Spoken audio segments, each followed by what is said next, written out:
आरोग्य लोईवाल और ABP news की चुनाव यात्रा लेकर हम पहुंच गए हैं रायबरेली।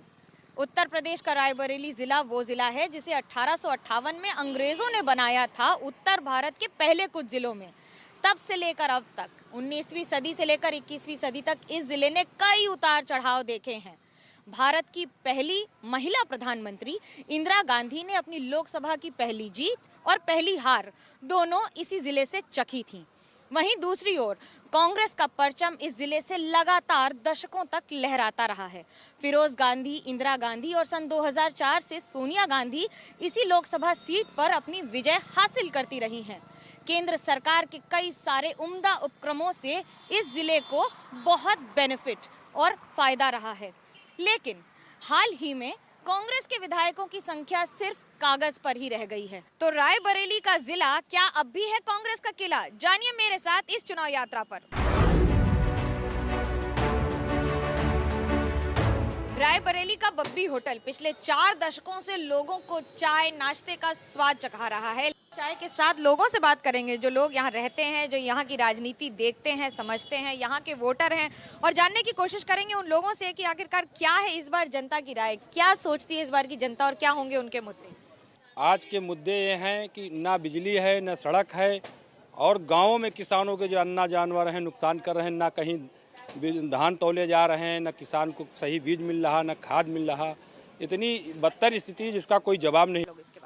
इस सरकार में भ्रष्टाचार चरम पर है, कोई विकास नहीं है, महंगाई चरम पर है, गरीब परेशान, नौजवान परेशान, किसान परेशान, कोई खुश नहीं है इस सरकार में। मुद्दा ये है कि नौजवानों को रोजगार दिया जाए। जिस तरह ये सरकार कोई भी भर्ती, कोई भी नौकरी, हर नौकरी देने जाती है तो सर पेपर लीक हो जाते हैं या तो पर्चा निरस्त किया जाता है। सरकार पूरी तरह नौजवानों के विरोधी ये सरकार है, इसको हटाना चाहिए। जी मैम, सरकार हर मुद्दे पे फेल है, ये सिर्फ कागजों पे आंकड़ेबाजी कर रही है। अंधा बांटे रेवड़ी, चीन चीन के दय, उसी प्रकार ये सरकार कर रही है। रायबरेली में एम्स उन गोरखपुर से पहले खुला, उद्घाटन उसका शिलान्यास हुआ, इसका उद्घाटन अभी तक नहीं हुआ है, गोरखपुर में पहले हो गया। यहाँ 1200 बेड का था, इसको काट के 600 बेड का कर दिया गया है। यही व्यवस्था है इस सरकार की। MBBS का फर्स्ट ईयर कंप्लीट हो चुका है। यहाँ रायबरेली एम्स में सेकेंड ईयर के बच्चे पढ़ रहे हैं। इनॉग्रेशन या अदर मैटर, और सबसे बड़ी बात है कि इस सरकार में 2-3 चीज़ों मेन मैटर हैं जो आदमी की बुनियादी आवश्यकता है। नंबर 1 लॉ एंड ऑर्डर, दूसरा आयुष्मान योजना, तीसरा लाइट। ये ऐसी है जिसमें पब्लिक को डायरेक्ट बेनिफिट हुआ है। जी, लाइन ऑर्डर की बात कहाँ लाइन ऑर्डर है? टोल प्लाजा पे सरेआम मारे गए, जिला पंचायत सदस्य मारे गए, दौड़ा मारे गए, हाथ पैर तोड़ दिए गए। सबसे बड़ा मुद्दा इस बार रहेगा रोजगार और महंगाई। असल में हुआ ये है कि जनता तो बहुत खुश है, लेकिन विभिन्न पार्टियों से जुड़े हुए लोग जो कि बेरोजगार हो गए हैं और उनको वो सब करने नहीं मिल रहा। योगी जी ने बुलडोजर चलाने का काम किया। भारतीय जनता पार्टी बुलडोजर की सरकार है। किसी भी गुंडे को, सारे गुंडे उत्तर प्रदेश को छोड़ चुके हैं। इसी सरकार ने गुंडाई कराया और गुंडाई करके सरकार की आड़ में घूम रहे हैं। सरकार की आड़ में गुंडे उत्तर प्रदेश छोड़ के भाग चुके हैं। कौन से जात के लोग बैठे हैं? अखिलेश यादव सरकार में केवल आरोप लगाते थे। कौन से जात के लोग बैठे थाने में, जिन्होंने अयोध्या में गोली चलाने का काम किया और आज राम भक्त के दर्शन करने जा रहे हैं। ये पंडिल टोल कांड का भाजपा ने करवाया था। टोल कांड अविश्वास के प्रस्ताव में भाजपा ने करवाया था। ये पेंडिल और हैंडल की सरकार कतई नहीं बनेगी। जनता में आक्रोश और उसके साथ साथ ये गुस्सा कि रायबरेली से लेकर उत्तर प्रदेश में आरोप और प्रत्यारोप का दौर जारी है। सुनाए हमें, जागरण अपना सुनाए, कैसे चाय देते हैं सबको? जी, अरमान पूर्णा भैरो बाबा बोल रहा है काशी,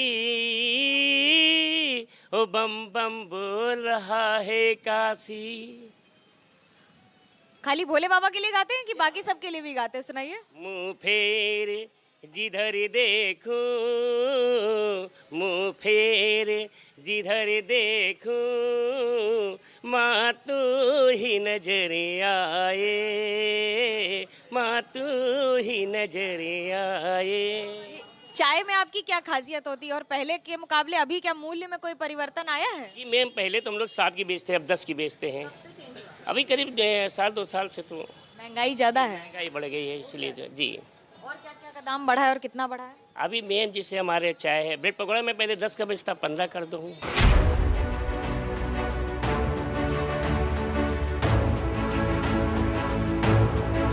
रायबरेली की लोकसभा सीट ने अधिकतर समय पर कांग्रेस को ही अपना प्रतिनिधि बनाकर संसद तक भेजा है। सन 2004 से लेकर अभी तक लगातार सोनिया गांधी यहाँ से सांसद हैं।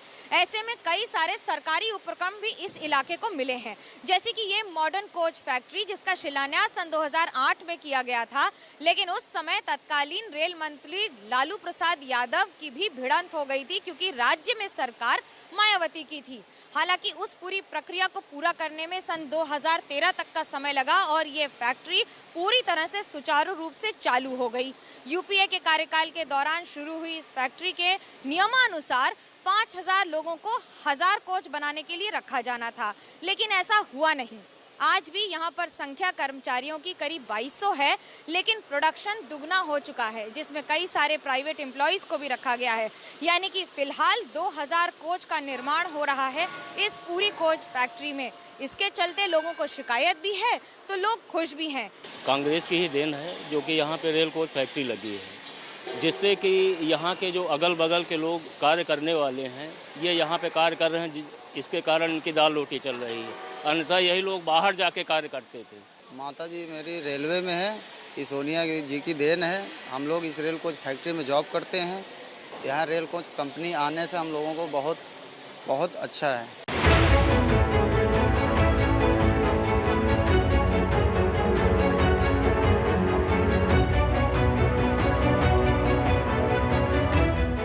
रायबरेली की मॉडर्न कोच फैक्ट्री में इस समय लगातार कोचेस बनाए जा रहे हैं और एक के बाद एक रिकॉर्ड खुद ही यहाँ के कर्मचारी तोड़ रहे हैं। इस पर बात करने के लिए हमारे साथ हैं भारतीय मजदूर संघ से आदर्श सिंह बघेल जी। अध्यक्ष हैं आप यहाँ से, क्या इस बार खासियत रही है और कितने एम्प्लॉयज़ कितना काम कर रहे हैं और निगमीकरण पर क्या टेक है आपका? हमारे यहाँ मैम 2158 कोच बनाने हैं अब की बार और हम लोग 700 के करीब बना चुके हैं। हम लोग जो 3 गुना उत्पादन दे रहे हैं, 4 गुना 2 गुना 1000 कोच बनाने थे, हम 2200 बना रहे हैं। तब भी ये भारत सरकार का इसका निगमीकरण करने का जो एक हम लोगों को सूचना मिलती है वो हम लोगों को थोड़ा सा दुखी करती ही काम करने में। रायबरेली एक ऐसा जिला है, ऐसी संसद की सीट है जिसे लगातार कांग्रेस का ही दबदबा माना गया है और उसी की सीट मानी गई है। लेकिन अब क्या स्थिति बदल रही है, इस पर बात करने के लिए हमारे साथ हैं विनय द्विवेदी, प्रवक्ता हैं कांग्रेस के। अदिति सिंह ने तो दामन थाम लिया है बीजेपी का झंडा पकड़कर। जब राजनीति सेवा के बजाय व्यापार बन जाए तो ऐसी स्थिति में लोग बगैर सरकार के रह नहीं पाते हैं। जैसे मछली बगैर पानी की नहीं रह पाती है, उसी तरह व्यवसायिक मानसिकता की राजनीतिक बगैर सत्ता के नहीं रह पाते। अपनी निष्ठा बदल रहे हैं और उनको सबक जनता ही सिखा देगी इसी चुनाव में 2022 के। भरोसा ही है और भरोसा ही है कांग्रेस के पास इस समय ये कि उनके कार्यकर्ता ही मजा चखाएंगे उन पार्टियों को जिनके खिलाफ लड़ाई जारी है।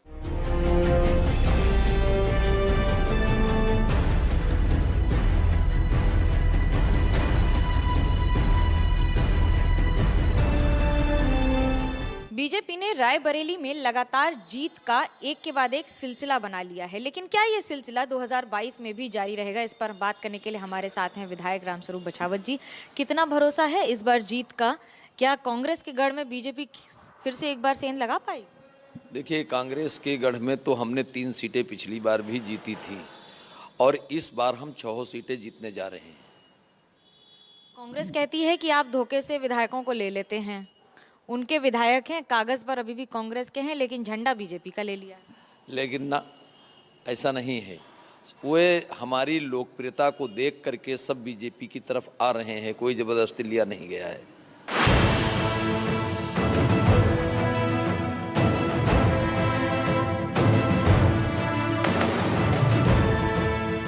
रायबरेली जिले में समाजवादी पार्टी की एक सीट है और मनोज पांडे वहां से विधायक हैं। लगातार जीत भी रहे हैं, जीत दर्ज भी की है। इस बार कितना भरोसा है मनोज जी अपनी जीत का, आपको और पार्टी की जीत का? देखिए, आज हम कह सकते हैं कि उत्तर प्रदेश में निश्चित रूप से जो जनता है वो समाजवादी पार्टी और अखिलेश यादव को ला रही है प्रचंड बहुमत से। एक आरोप लगता रहा है आप पर गुंडा राज का, तुष्टीकरण का। क्या जवाब है उनके लिए? एक धर्मनिरपेक्ष देश में रहते हैं और सबको लेकर के समाजवादी पार्टी सभी वर्ग, जात और धर्म के लोगों को लेकर के चलती है। इससे अगर कुछ लोगों को तकलीफ है तो मैं समझता हूं कि भारत के कॉन्स्टिट्यूशन से उनको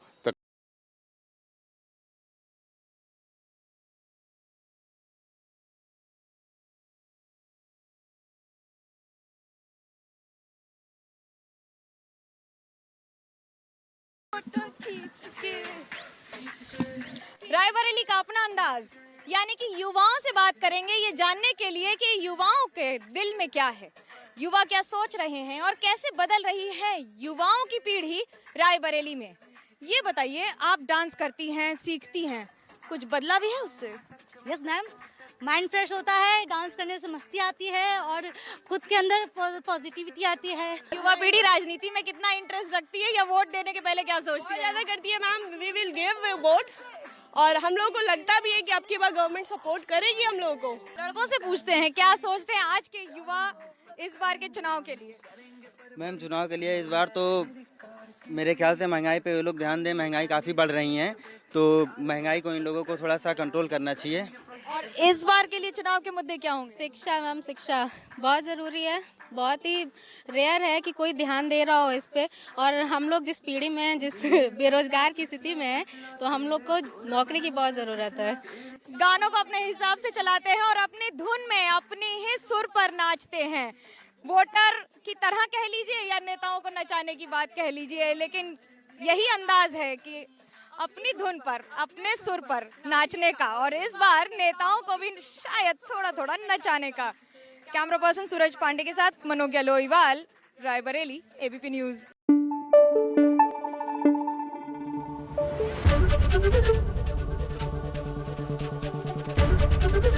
एबीपी न्यूज आपको रखे आगे।